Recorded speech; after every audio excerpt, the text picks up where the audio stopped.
All'inizio dell'agosto del 1862 il maggiore generale confederato Stonewall Jackson scese in campo con il suo esercito della valle per un'ultima battaglia e si sarebbe rivelata anche il suo ultimo comando indipendente. Vicino alla base di Cedar Mountain, nel mezzo di un'ondata di calore torrido, la fanteria federale in inferiorità numerica sotto il maggiore generale Nathaniel Banks attaccò l'esercito di Jackson mentre marciava verso Culpeper Courthouse. Scoppiò una violenta battaglia di 3 ore che causò più di 3600 vittime. La carneficina fu spaventosa, scrisse un osservatore. L'inaspettata aggressività federale quasi vinse la giornata. Jackson, nel tentativo di radunare i suoi uomini, sguainò la spada, solo per scoprire che era così arrugginita che non riusciva a addestrarla. Nonostante questo, il suo carisma produsse l'abituale effetto. Il corso della battaglia cambiò e la vittoria che ne risultò aggiunse ulteriore fascino a Stonewall. La storia della guerra civile in genere supera la battaglia di Cedar Mountain, passando rapidamente dalle battaglie dei 7 giorni alla seconda campagna di Bull Run, ma la battaglia a sé stante ebbe implicazioni importanti. Vede l'emergere della cavalleria federale come efficace forza di raccolta di informazioni e di controllo. Fornì anche la prima opportunità al generale confederato Hill di salvare la situazione, oltre che di suscitare l'ira di Jackson. All'interno dell'esercito federale le conseguenze della battaglia intensificarono le lotte intestine tra i generali, portando a recriminazioni e accuse sul perché la battaglia fosse stata combattuta. Alcuni la definirono un vero e proprio omicidio. Ancora più importante, la sconfitta di Cedar Mountain fermò un'avanzata federale nella Virginia centrale e fornì al comandante dell'esercito della Virginia settentrionale, il generale Robert E. Lee,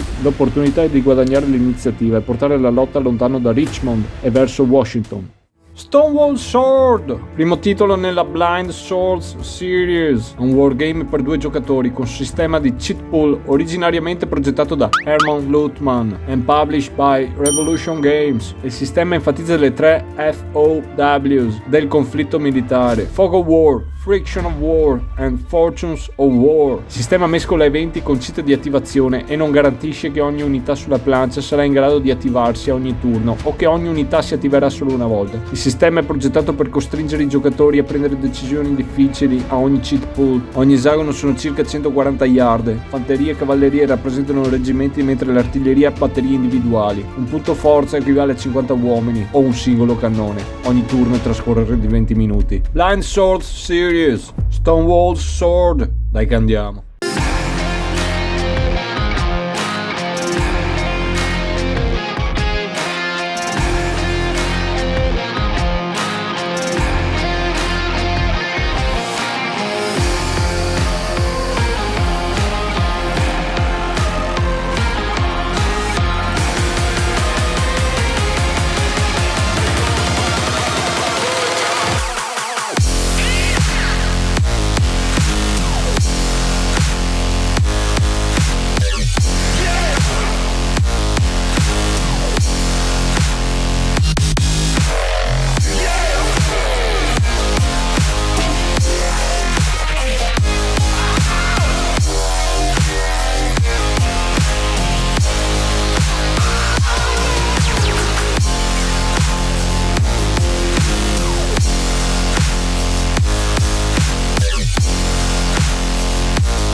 Ciao ragazzi, bentornati su Winter Quartering.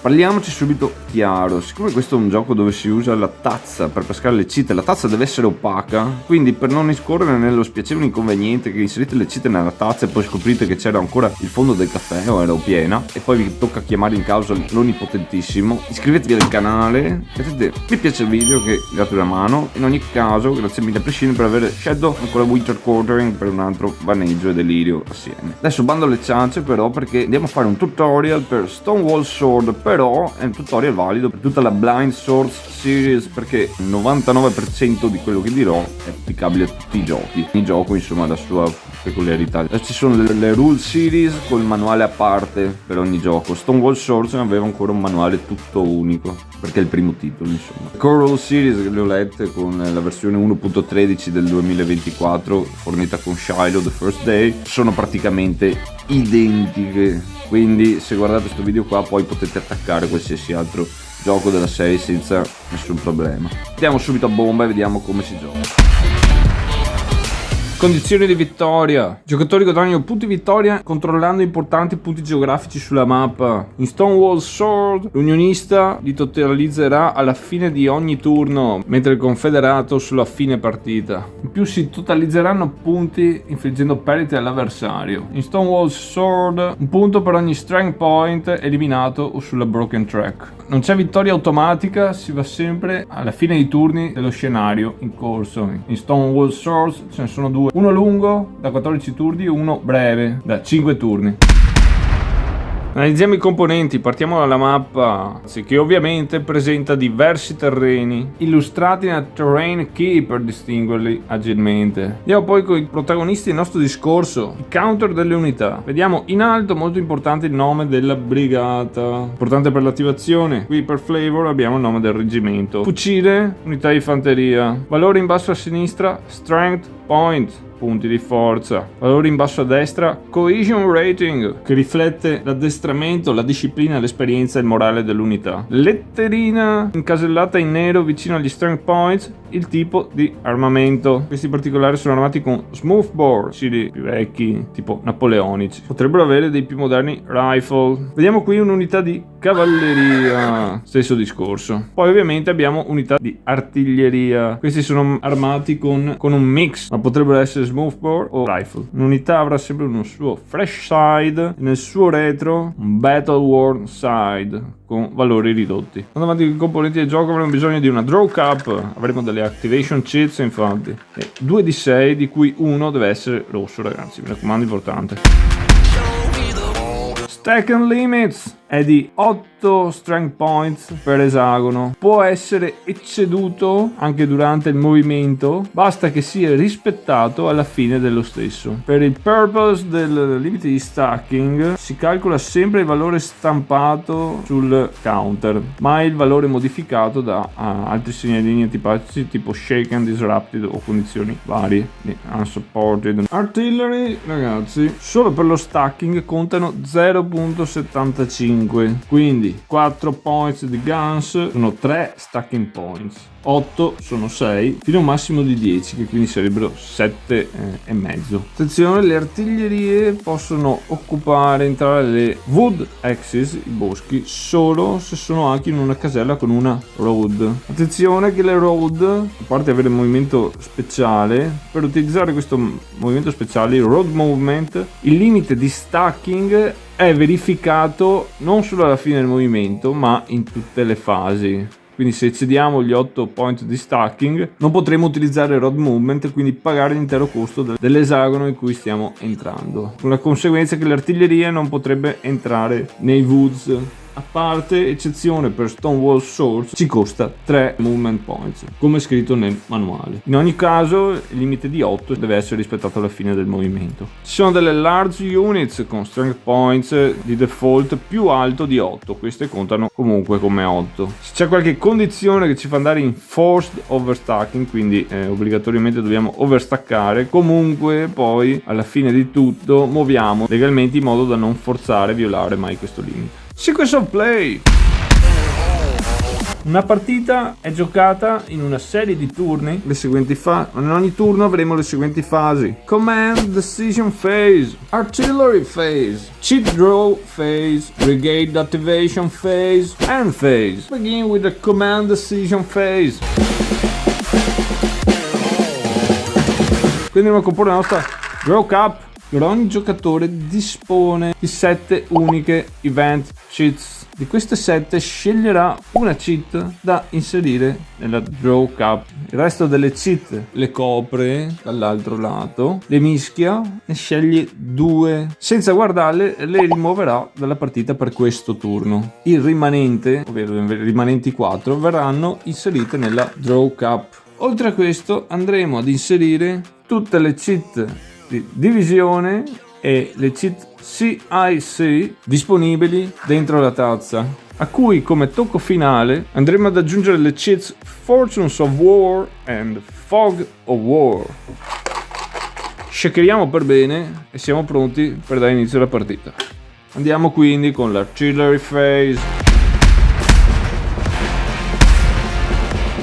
questa fase, partendo dall'unionista, questo andrà a selezionare un esagono contenente artiglieria e lo attiverà. Dopodiché la palla passerà al confederato, che farà lo stesso. Magari è consigliabile inclinare i counter per vedere quelli che hanno già eseguito, e andranno avanti così alternandosi fino a che tutte le artiglierie saranno state attivate oppure entrambi decideranno di passare. Cosa può fare un'artiglieria quando attivata?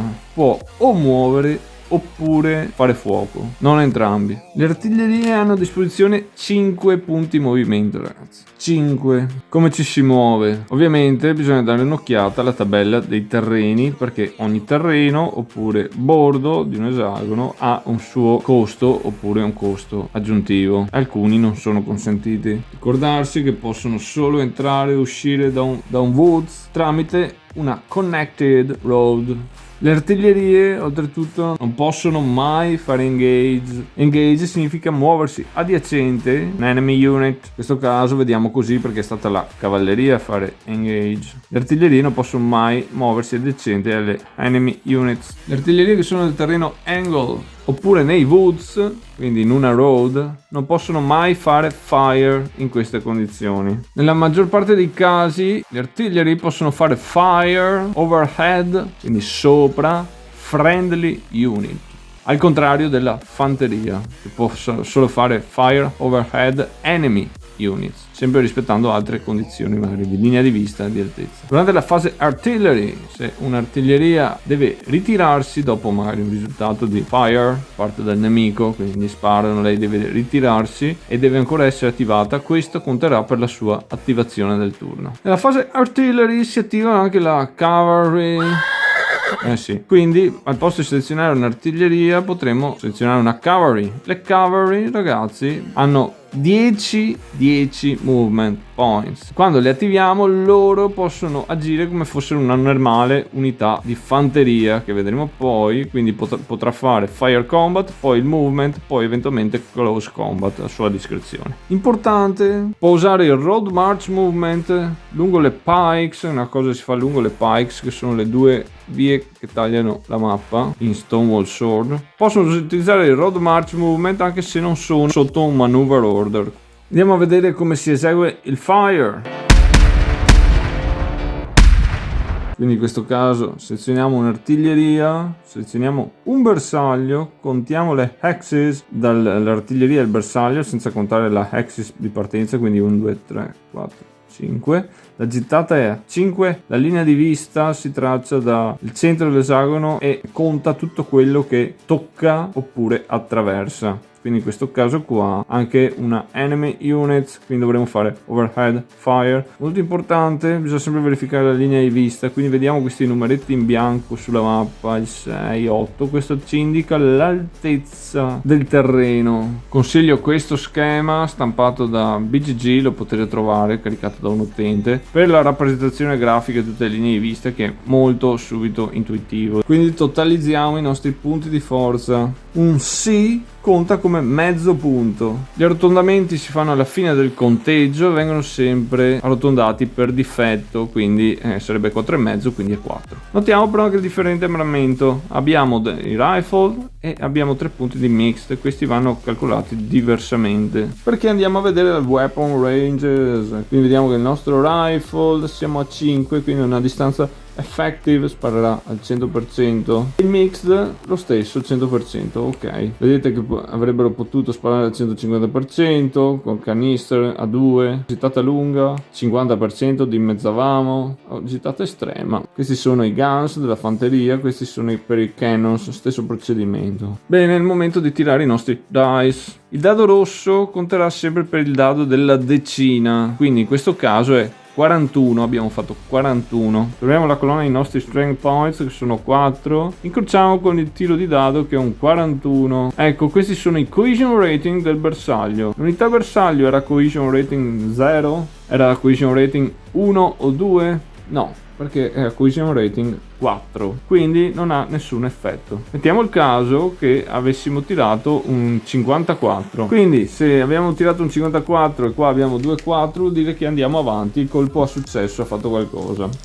Tiriamo un'altra volta i nostri di 6. Bene, ora abbiamo ottenuto un 25. Dobbiamo andare al Cohesion Test Table. Fire Combat, vedete? Sono 3 diverse modalità. Noi abbiamo il Routine, che è quello più leggero. Quindi vediamo che con il nostro 25 abbiamo fatto un 2 che è niente e un 5 che però è Retreat 2. Quindi la lead unit in quell'esagono, in questo caso è un'unità sola, ma la lead unit altrimenti è quella con gli strength points più elevati, deve ritirarsi di 2 esagoni. Come ci si ritira, ragazzi? Ovviamente non si può entrare in hexes contenenti unità nemiche, non si può entrare un impassable hex, ovvero un esagono precluso dal tipo di terreno, per esempio un'artiglieria che si ritira nei woods a meno che non segua una strada. Se nessuno di questi principi viene rispettato, l'unità viene eliminata e posta nella broken box number 3. Se si possono rispettare quindi le condizioni della ritirata che abbiamo appena elencato, bisogna rispettare anche queste prerogative se possibile, quindi non bisogna passare adiacente a unità nemiche e ovviamente non adiacente all'unità nemica che ha causato la ritirata. Oltretutto l'unionista dovrà sempre cercare di ritirarsi verso la parte est della mappa, mentre il confederato dalla parte ovest. Una cosa importante da ricordare è che la ritirata non è mai soggetta a disengagement fire, una cosa che avviene quando tentiamo di muoverci attraversando esagoni o partendo da esagoni adiacenti a nemici, che quindi possono farci un fuoco di opportunità, diciamo. Per la ritirata non funziona,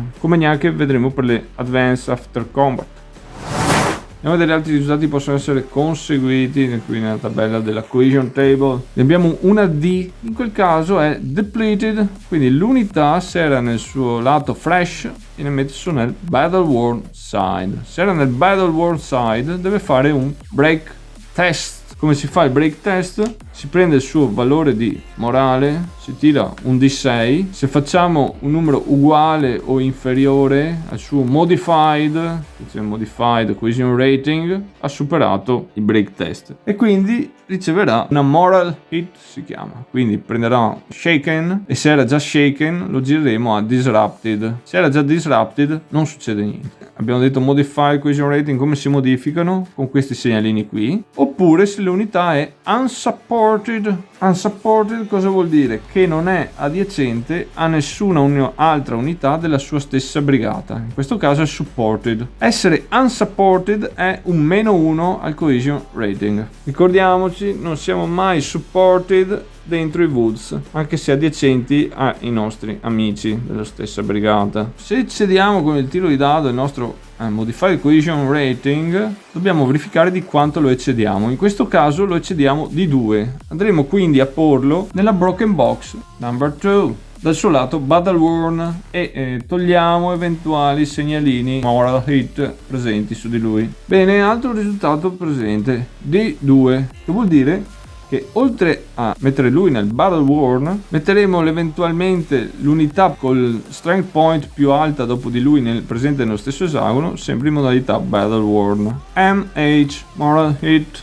La moral hit è un marker shaken. Se sei già shaken vai a disrupted. Se devi prendere una moral hit, sei disrupted, devi fare un break test come quello che abbiamo fatto prima. Red P panic, molto grave. Il proprietario della firing unit seleziona un'altra unità nello stesso esagono bersaglio o in un esagono adiacente che abbia un cohesion rating modificato di valore 3 o meno e applica lo stesso risultato in cui siamo incorsi nella seconda colonna, che si chiamano schedule result, e non andiamo a catena, però il panico non va a catena, quindi al limite ne facciamo un'altra e dopo basta. Altro tipo di risultato: deplete all, tutti quelli nell'esagono vanno a depleted. Poi abbiamo BT, break test, ok, diretto, 2 moral hits, e se siamo già disrupted per esempio dovremo fare un break test 2 volte. Non prendiamo un'altra moral hit, rest disrupted in caso lo superassimo. Bene,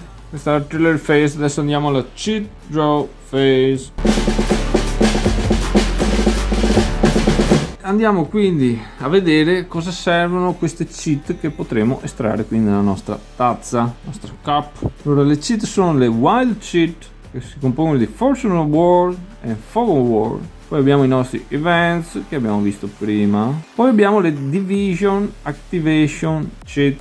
Poi abbiamo le CIC, che dovrebbe essere Chief in Command. Partiamo con i nostri events. Questi sono unici per ogni giocatore. Nel nostro player aid sono illustrati. Generalmente sono degli eventi che si verificano subito, oppure li possiamo tenere da parte per giocare nel momento appropriato, che può essere prima di una pesca di un'altra attivazione o dopo la dichiarazione della stessa da parte dell'avversario. In Stonewall Sword possono anche essere giocati con la regola opzionale durante lo scenario lungo. Infatti possono essere immediatamente dedicati ai tracciati speciali Find General Jackson, Where's General Jackson and Send a Courier to General Pope. Verranno infatti accumulati questi appositi spazi perché alla fine del turno tireranno 2d6 e si sottrarrà il numero di eventuali cheat immagazzinate. Se il numero sarà uguale o inferiore al turno corrente, avanzeremo di 1 il progresso del tracciato.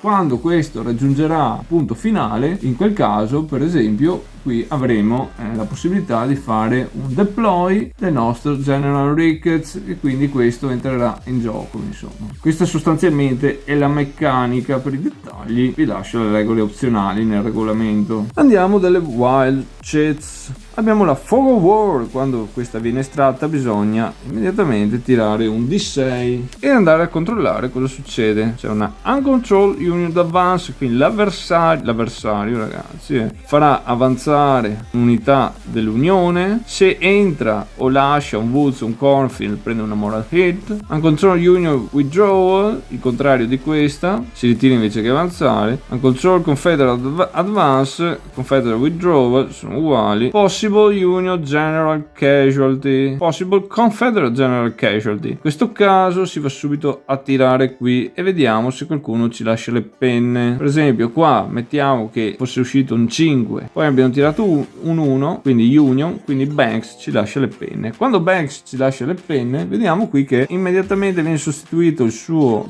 cheat normale con il segnalino con la croce rossa. Ora lo spieghiamo. Andiamo prima a vedere i division cheats. Quando noi estraiamo uno di questi bisogna immediatamente tirare un dado. Se facciamo il risultato qui di comando del cheat o meno, avremo diritto al nostro ordine, alla nostra activation, full activation. Se eccediamo il valore avremo diritto solo a una limited activation.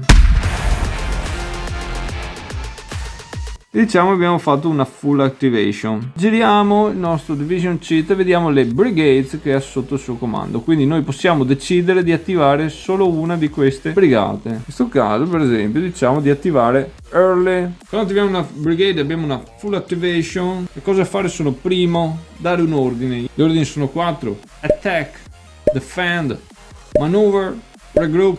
Dopo di questo la prima fase è fire combat. Poi ci sarà il movement, poi il close combat, alla fine eventualmente rally. Dopo aver finito l'attivazione di una brigata ricordiamoci di capovolgere il suo segnalino, tutti tenuti qui come reminder, in modo che sappiamo che adesso la brigata di early non può essere più attivata in questo turno. O quasi. Bene, abbiamo visto gli eventi, quando vengono utilizzati vengono scartati o tenuti in fianco e scartati. Abbiamo visto la cheat Fog of War che quando viene utilizzata viene scartata, ragazzi. Mentre le cheat della division, se ci sono altre brigate sulla mappa della stessa divisione che sono attivabili, in questo caso questa cheat ci dice che oltre a early c'era Forno and Trimble. Vediamo che sulla nostra map ci sono e che non sono ancora state attivate, quindi il segnalino della divisione di Ewell ritorna nella tazza.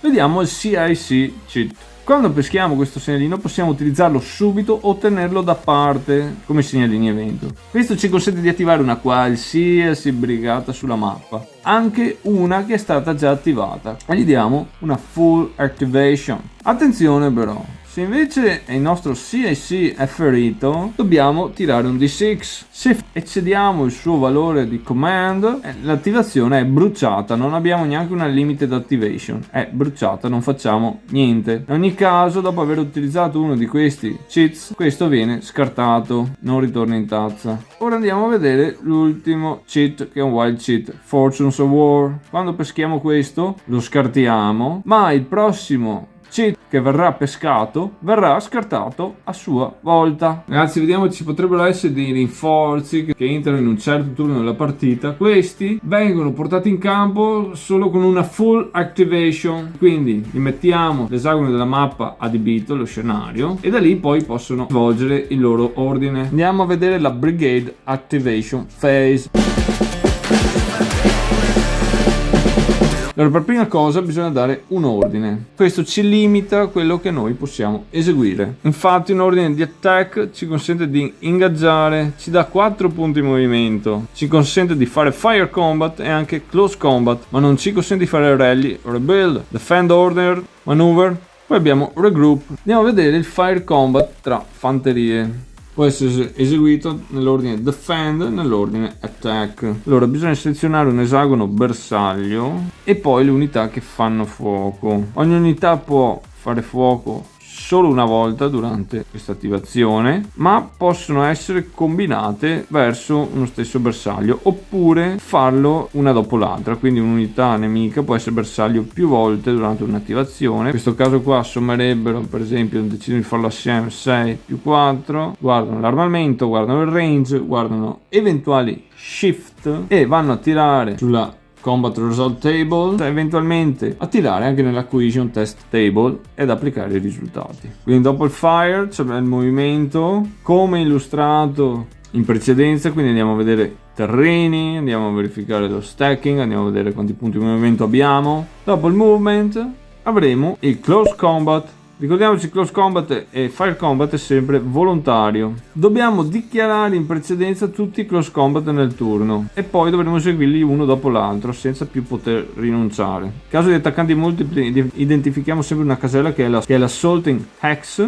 Questa sarà la nostra casella attacco principale. Eventualmente tutte le unità presenti nell'esagono bersaglio eseguirà prima però un defensive fire, mentre eventuali unità adiacenti alla casella assaltata, quindi anche l'attaccante, può eseguire prima un supportive defensive fire. Se eventualmente le unità che stanno attaccando poi non si sono ritirate, si trovano ancora adiacenti al bersaglio, dovranno poi eseguire il close combat obbligatoriamente in qualsiasi stato si trovino. La differenza tra defensive fire e supportive defensive fire è che il supportive, la forza, i strength points sono il 50%, si possono combinare oppure separatamente. Anche la casella bersaglio, per esempio, questa unità potrebbe fare defensive fire qua e questa qua. Questa potrebbe fare dopo questo, oppure si potrebbe combinare assieme a questa qua. La procedura è la stessa del fire combat. Se poi c'è ancora qualche unità adiacente al bersaglio, alla fine bisogna condurre il close combat, altrimenti no. La cavalleria in close combat, invece di fare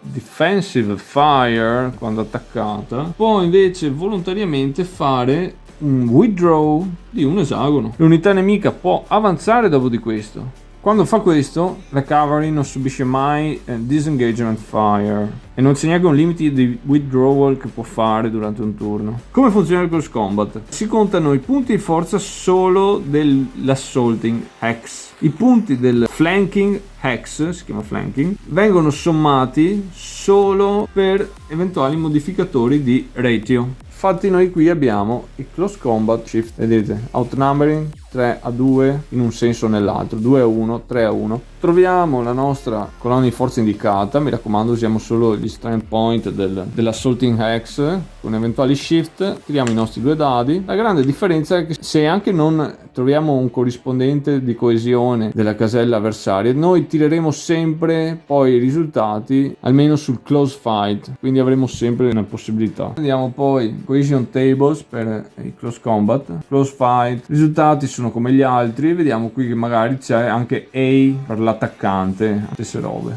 però più pericolose.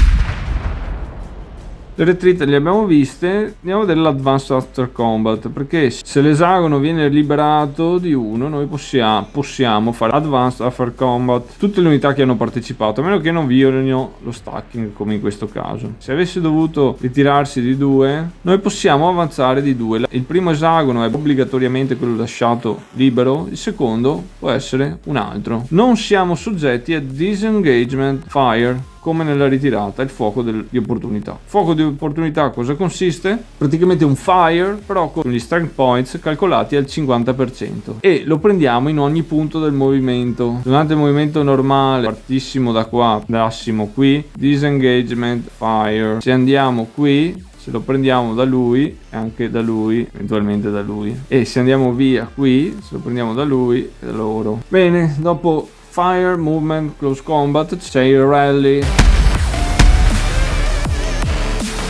Ovviamente ragazzi questo è disponibile solo se abbiamo defend o regroup order. Nel rally possiamo fare rebuild o recover. Recover cosa vuol dire? Che se abbiamo unità che hanno shaken o disrupted e non sono entro 3 dal nemico, uno step, quindi da shaken se lo tolgono, da disrupted vanno a shaken. Parliamo invece del rebuild. Si può fare solo nell'ordine di regroup. Se abbiamo unità che sono nel battle worn side, possono fare un test. Tirano un dado, se fanno meno del loro modified cohesion rating possono girarsi nel loro fresh side, altrimenti nulla, regroup order. Altra cosa che possiamo fare, se per esempio la brigata di Prince fa regroup, lui ha un'unità nella sua available boxes, possiamo vedere se possiamo rimettere in campo in battaglia. Stessa roba, facciamo test per vedere se ce la facciamo a fare rebuild, quindi questa può andare nel campo di battaglia dove la piazziamo entro 3 da uno della sua brigata e almeno distante 3 dal nemico. Dal suo lato battle worn. Se non ci sono unità di Prince sulla mappa, in un'altra brigata, preferibilmente della sua divisione. Anche la cavalry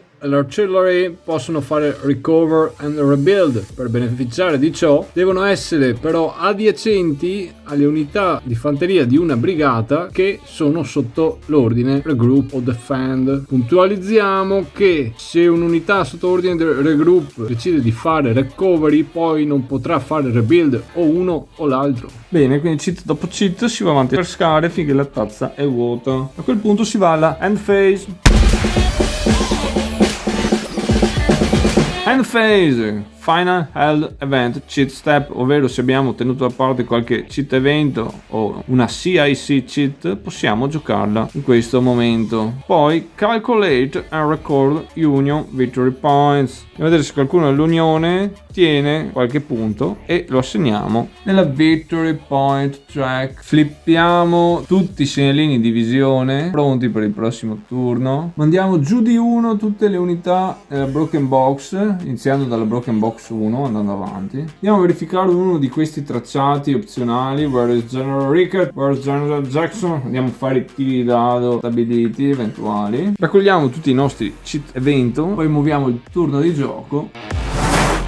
Andiamo a vedere questi segnalini speciali qua. Skirmish order sono ordini assegnati da setup a qualche unità. Possiamo solo perderlo durante il gioco, mai assegnarlo. Possiamo rimuoverlo attivando la sua brigata e pagando 2 punti movimento. L'unità in skirmish order si muove normalmente ma paga solo un punto movimento per ogni esagono in cui entra, e non possono usare la march column. L'unità nemica che si muove adiacente, quindi fa engage con un skirmish, paga un punto movimento aggiuntivo, e quando questo avviene lui farà withdrawal di un esagono rispetto all'unità che è entrata in un esagono adiacente a lui. Se non ha spazio di fare withdrawal, continuerà a farlo attraversando finché raggiungerà un esagono libero. Se non ci fosse proprio la possibilità, non ci fosse un esagono libero in cui andare a finire, andrebbe messo nella broken box 1. Le unità in skirmish order, oltre a questo, non possono mai condurre close combat. Se vi è piaciuto Stonewall's Sword, ci sono buone notizie perché il Bland Sword System è una serie che si compone di 11 capitoli. Il più recente, nel 2024, è Shiloh The First Day, sempre published by Revolution Games. In alternativa, date un'occhiata a Tattered Flags, pubblicato per Blue Panther, sempre dello stesso autore Herman Luttmann. Altra opzione da considerare è la serie Line of Battle, pubblicata da Multi-Man Publishing. Da Winter Quartering è tutto, io non ho più cavolo da dire, se non che, come sempre, fate i bravi. Ciao.